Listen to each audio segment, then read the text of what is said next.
Good afternoon, potters. Today we're going to look at how to look after clay. This is ClaynGlaze quick tips. People often wonder what you do with clay when you get it, how you look after it. So very simply, open the bag. This is clay that I bought, which is just a general type of clay.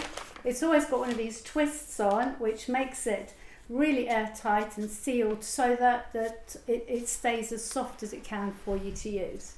I find the easiest way to get the clay out of the bag, because people very often put their hand in and start trying to pull it out, is to just simply roll the bag down like that. Very, very easy. Take a wire cutter, this is a homemade one, and cut the clay that you want to use. Only take as much as you want to use, because this clay is better off in the bag than lying on the side going hard. Wrap it up, keep you twisty, and then you will be sure to have your clay in perfect condition the next time you want to use it. When you get your clay out of the bag, you need to wedge it. Wedge it is another word for kneading, and it just wakes the clay up. Alright, basically it also gets rid of any air that might be in the clay. This is a plaster bat, which you need for wedging, but if you haven't got one, you could use a piece of wood. You wedge by pushing the clay away from you and pulling it towards you. This is a very simple thing to do. Occasionally put the clay on one side and start wedging it that way.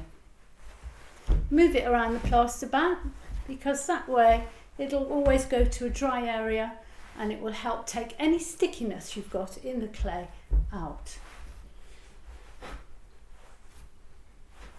Now that we've got a piece of clay that we can use, there are all kinds of things that we can do with it. And it doesn't really matter today what it is that you're going to do with it. It's really all about how you're going to look after your clay. If you find that when you've finished playing with it, the piece of work you've done doesn't quite look the way you wished. So you've left it on the side a couple of days and decided you don't like it, so you rip it up because you know what, you need to try again. Now lots of people think that means you need to throw the clay, and that is completely untrue. All clay is totally recyclable. So if you've had your clay resting on the side for a few days, you've made something, you don't like it after all, or for whatever reason, take it, rip it up, and you can recycle it by simply drying it in a bucket or on a tray. Here's some clay I've had drying, and if I'm going to recycle it, it's no good trying to recycle this piece, which is still moist. You can see there's still moisture in that clay. I've got to recycle it when it's gone completely hard, because when it's gone completely hard, it becomes brittle and you can break it up. So what you do with that clay then is add water to it, and I'll talk about how you would recycle that next. So let's get rid of these bits.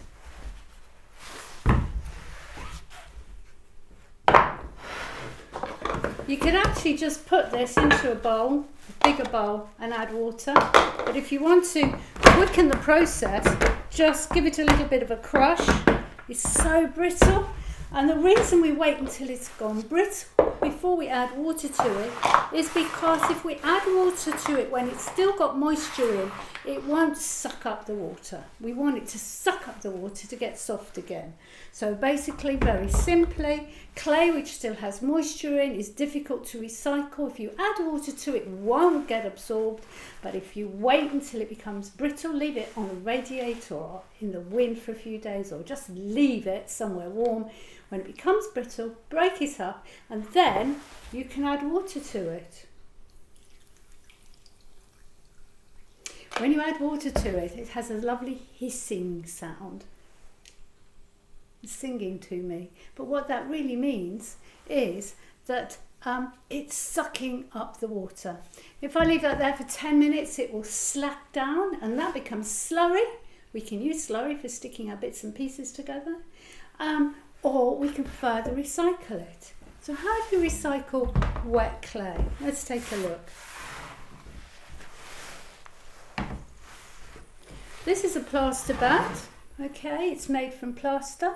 We call it a bat, which means it's a shelf. And here is some clay that I added water to yesterday. It's all very sticky, and look, it's a bit of a mess. But if I put it onto the plaster bat and press it down, I don't press it down until it's flat. I leave it quite tall, quite high, like that. Slowly, all of the water will be absorbed by the plaster, and when it has finished being absorbed, it will create a skin on the bottom of the clay. And that skin will make it possible to turn the clay over. Now, it's not going to happen overnight. People say, how long does it take to do? Well, it depends. It depends on how wet your bat is. This is a plaster bat, how many times you've used it, so how damp is it. It should be as dry as possible.